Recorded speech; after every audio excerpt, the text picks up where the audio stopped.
big fight. Obviously, you're here, so it must be a big fight. I remember in 2008, Floyd Mayweather did a world tour. Came over. It was the first for us. I think Ricky Hatton came and fought in 2007. He saw how, the fans were. Took over the MGM. I don't know if you heard about it. I was there. Oh, yeah. Oh, was you there, right? I was there. Okay, well, Ricky got There's spot. only one Ricky Hatton. That's the one. And so we came in 2008 because we realised the value of, showing love to that. Is that pretty much what you're doing? Well, obviously, it's Connor is from Ireland, so in Great Britain, 10% of the population in Great Britain have Irish grandparents or something. So, there's a lot of Irish here in the UK. We're going to Dublin tomorrow. So it made a lot of sense to come over here and do this. I haven't heard nobody ask you who you think's going to win.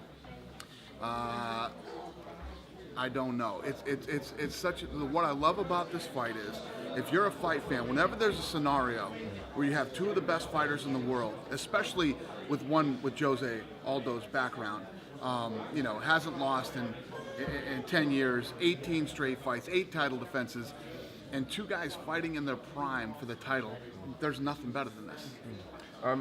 Obviously, Connor's made a lot about the fact that he's the executive producer of Embedded. No, not Embedded. Oh. No, he's the executive producer of a series that was done on him they're out selling. Right, cool. Because I was going to say, the whole Embedded thing, how come it hasn't been done before? Because it's great. Yeah, we have. We've been doing it. Right, okay. Embedded has been around for a while. Right. We do it before all the big fights. What we decided to do was do Embedded on this tour. With the tour, right? We've never done that before. That's why there's so much coverage. Killed it too. Really, this thing's pulled millions of views. Broke the records for the most ever done for Embedded. I asked you in the press conference, how long before this sport spawns the most, highest paid sportsman in the world. Do you think it's, going to happen in our not too distant future?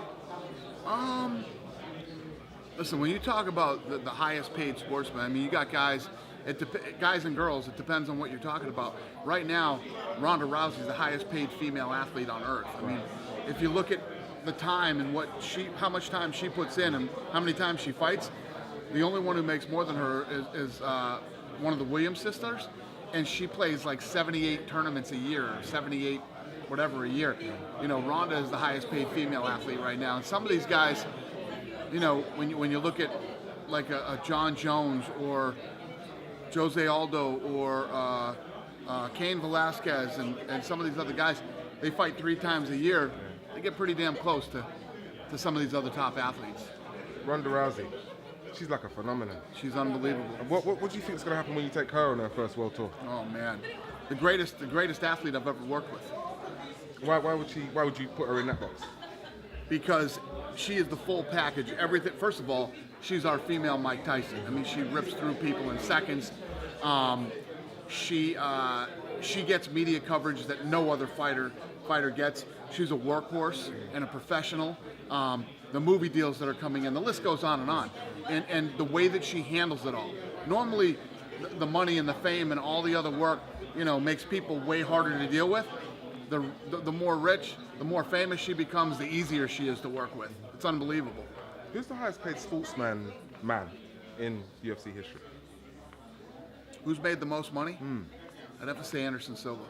Do you think O'Connor, the way he's going on, not suggesting that he could be on a par in terms of ability or achievements in the octagon, but in terms of just the way he's monetizing himself, marketing himself, do you think he could eclipse that? If he can win this title, man, it'd be big for him. Right.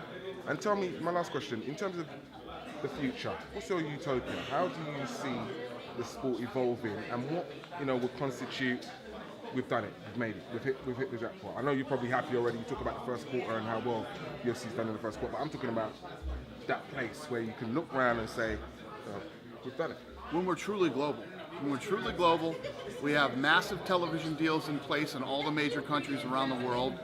There's still a lot of work to do. We still have a lot of work to do.